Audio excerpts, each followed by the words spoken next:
کیا تم نے نہیں دیکھا کہ تمہارے پروردگار نے ہاتھی والوں کے ساتھ کیا کیا؟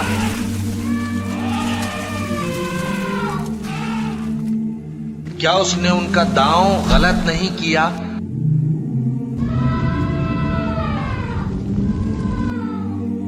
اور اس نے ان پر جھنڈ کے جھنڈ پرندے چھوڑ دیے۔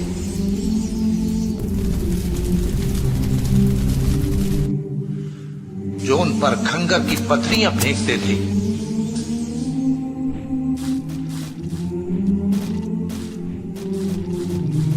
تو اس نے ان کو ایسا کر دیا جیسے کھایا ہوا بھس۔ بسم اللہ الرحمن الرحیم۔ اصحاب فیل و لشکر ابابیل۔ یمن و حبشہ کا بادشاہ ابریہ تھا۔ اس نے شہر صنعا میں ایک گرجا گھر بنایا تھا اور اس کی خواہش تھی کہ حج کرنے والے حج کے بجائے مکہ مکرمہ جانے کے بجائے صنعا میں آئیں اور اسی گرجا گھر کا طواف کریں اور یہیں حج کا میلہ ہوا کرے۔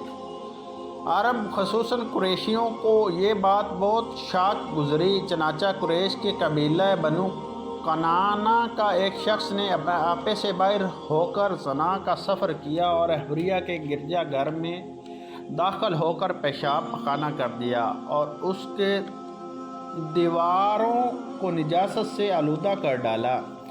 اس حرکت پر ابریہ بادشاہ کو بہت طیش آیا اور اس نے کعبہ معظمہ کو اڑا دینے کی قسم کھا لی اور اس ارادے سے اپنا لشکر لے کر روانہ ہو گیا۔ اس لشکر میں بہت سے ہاتھی تھے اور ان کا پیشوا رو ایک بہت بڑا کوہ پیکر ہاتھی تھا جس کا نام محمود تھا۔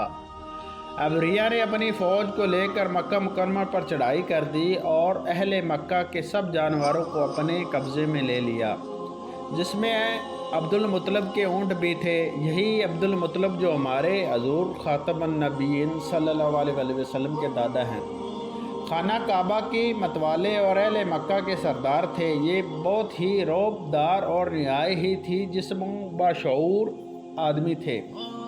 یہ ابریہ کے پاس آئے۔ ابریہ نے ان کی بہت تعظیم کی اور آنے کا مقصد پوچھا تو آپ نے فرمایا کہ تم میرے اونٹوں کو مجھے واپس دے دو۔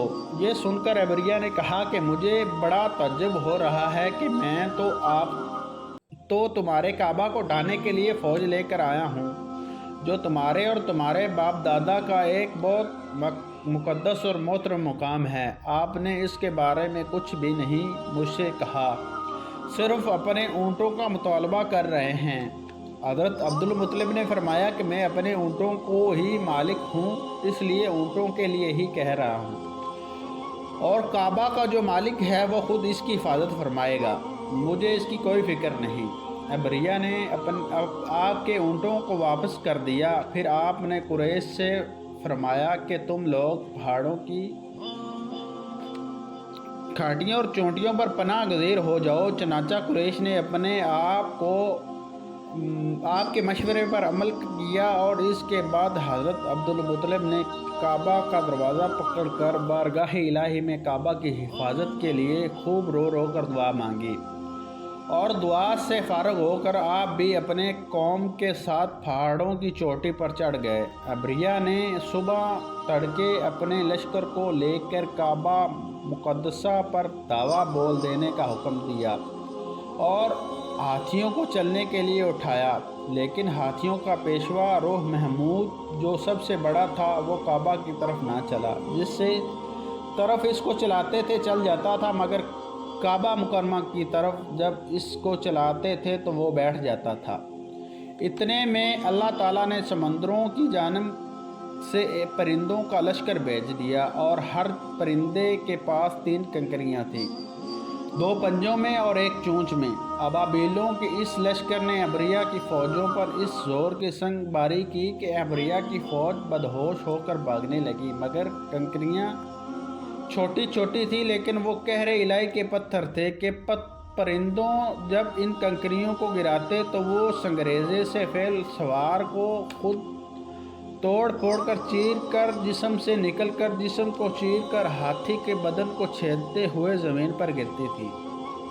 ہر کنکری پر اس شخص کا نام لکھا تھا جو اس کنکری سے ہلاک کیا گیا۔ اس طرح ابریہ کا پورا لشکر ہلاک و برباد ہو گیا اور کعبہ معظمہ محفوظ رہ گیا۔ یہ واقعہ جس سال وقوع پذیر ہوا، اس سال کو اہل عرب عام فعل ہاتھی والا سال کہنے لگی، اور اس واقعہ سے 50 روز بعد حضور سید عالم صلی اللہ علیہ وآلہ وسلم کی ولادت ہوئی۔ اس واقعہ کو اللہ تعالیٰ نے قرآن مجید میں بیان فرمایا ہے۔